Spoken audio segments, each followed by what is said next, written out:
नमस्कार दोस्तों। आज भारत में लाखों छात्र मेहनत कर रहे हैं, लेकिन बार बार exam paper leak, exam cancel और विवाद होने के बाद भी अगर एक आदमी बार बार शिक्षा मंत्री बन रहा है जिनके पास किसी भी सवाल का उत्तर नहीं है, तो क्या ये सिर्फ हमारे शिक्षा सिस्टम की विफलता है या फिर हमारे चुनाव की भी गलती है? कल्पना कीजिए, साल भर की मेहनत, नींद से भरी रातें, सिर्फ एक सपने के लिए। माँ बाप ने अपनी जरूरतें छोड़ दी, बैंक के चक्कर लगाए, सिर्फ बच्चे के भविष्य के लिए। और फिर एग्जाम हॉल में अचानक खबर आई, पेपर लीक हो चुका है। कुछ ही मिनटों में पूरा एग्जाम रद्द कर दिया गया और लाखों सपने वहीं टूट गए। 23 लाख छात्रों की मेहनत एक सिस्टम की लापरवाही में डूब गई। पिछले 10 साल में 89 से ज्यादा पेपर लीक हो चुके हैं। NEET, UGC, NET, SSC, bank exam, हर परीक्षा में यही गड़बड़। एनटीए बनाया गया पारदर्शिता के लिए, लेकिन 2026 में फिर वही लीक। 2005 में 71% बच्चे सरकारी स्कूलों में पढ़ते थे। आज 2026 में सिर्फ 49% बच्चे बचे हैं। प्राइवेट स्कूल तेजी से बढ़ रहे हैं, लेकिन फीस इतनी ज्यादा कि गरीब बच्चे बाहर हो रहे हैं। कोचिंग सेंटर करोड़ों कमा रहे हैं, सरकारी स्कूल खाली हो रहे हैं। प्राइवेट स्कूल महंगे, लेकिन क्वालिटी में बहुत फर्क नहीं। 35% बच्चे बेसिक पढ़ाई भी नहीं कर पाते। ड्रॉप आउट रेट सरकारी स्कूलों में बहुत ज्यादा। क्या गरीब का बच्चा अब डॉक्टर या इंजीनियर बनने का सपना भी नहीं देख सकता? इतने बड़े विवादों और लगातार पेपर लीक की खबरों के बाद भी देश का शिक्षा सिस्टम अब तक पूरी तरह संभलता हुआ नजर नहीं आ रहा। लाखों छात्र और उनके माता पिता आज भी एक ही सवाल पूछ रहे हैं, आखिर उनकी मेहनत की जिम्मेदारी कौन लेगा? सोशल मीडिया से लेकर सड़कों तक हर जगह छात्र लगातार जवाब और पारदर्शिता की मांग कर रहे हैं। विपक्षी दलों का आरोप है कि ये सिर्फ एक गलती नहीं, बल्कि पूरे सिस्टम की बहुत बड़ी विफलता बन चुकी है। कोचिंग इंडस्ट्री, एग्जाम नेटवर्क और पेपर सुरक्षा व्यवस्था पर अब गंभीर सवाल खड़े होने लगे हैं। रिपोर्ट्स और जांचों में बार बार यह सामने आ रहा है कि पेपर सुरक्षा व्यवस्था में कहीं न कहीं बड़ी कमजोरी मौजूद है। जांच एजेंसियां मामले के अलग अलग एंगल पर काम कर रही हैं, लेकिन छात्रों का भरोसा लगातार टूटता जा रहा है।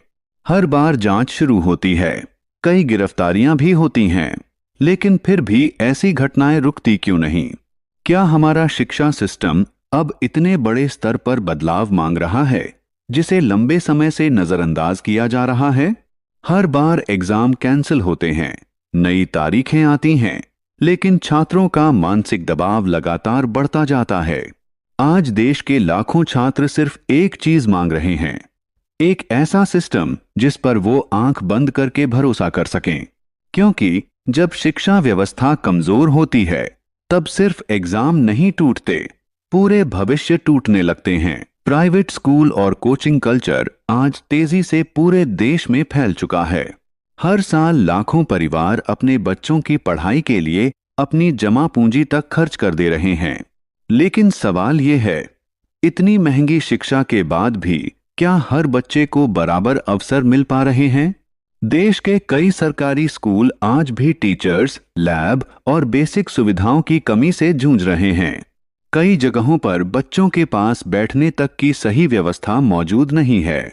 नई शिक्षा नीतियों में बड़े बदलावों की बात जरूर होती है, लेकिन गांव और छोटे शहरों तक उनका असर अभी भी बहुत धीमा दिखाई देता है।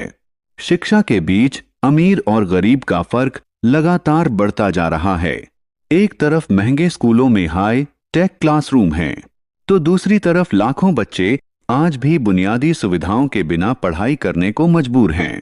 क्या अच्छी शिक्षा अब धीरे धीरे सिर्फ पैसों वालों तक सीमित होती जा रही है? अगर सरकारी स्कूल मजबूत नहीं हुए, तो आने वाले समय में ये अंतर और खतरनाक हो सकता है, क्योंकि किसी भी देश का भविष्य उसकी मजबूत और बराबरी वाली शिक्षा व्यवस्था पर टिका होता है। लेकिन सवाल सिर्फ समस्या का नहीं है, समाधान का भी है।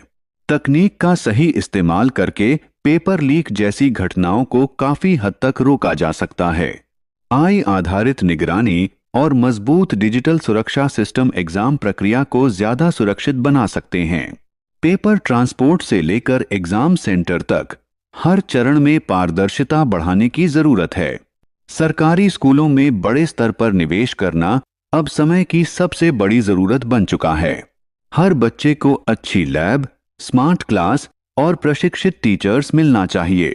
सिर्फ रट्टा सिस्टम नहीं, बल्कि स्किल और प्रैक्टिकल आधारित शिक्षा पर ज्यादा फोकस होना चाहिए। गांवों और छोटे शहरों के छात्रों को भी वही अवसर मिलने चाहिए जो बड़े शहरों में मिलते हैं। शिक्षा व्यवस्था में जवाबदेही तय करनी होगी ताकि हर गलती पर सख्त कार्रवाई हो सके।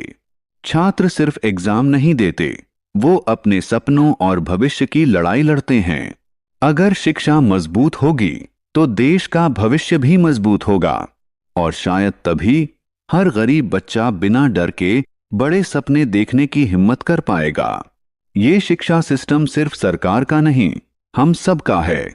अगर आज आवाज नहीं उठी तो आने वाली पीढ़ियों का भविष्य और मुश्किल हो सकता है। अब फैसला सिर्फ सिस्टम को बचाने का नहीं, छात्रों के सपनों को बचाने का है। आपके हिसाब से शिक्षा व्यवस्था में सबसे बड़ा बदलाव क्या होना चाहिए? क्या एग्जाम सिस्टम पूरी तरह बदलना चाहिए या उसे और ज्यादा सुरक्षित बनाना चाहिए? अपनी राय कमेंट में जरूर बताइए। और अगर आपको लगता है कि शिक्षा हर बच्चे का अधिकार है, तो इस वीडियो को ज्यादा से ज्यादा शेयर कीजिए ताकि देश में शिक्षा पर एक जरूरी चर्चा शुरू हो सके। जय हिंद।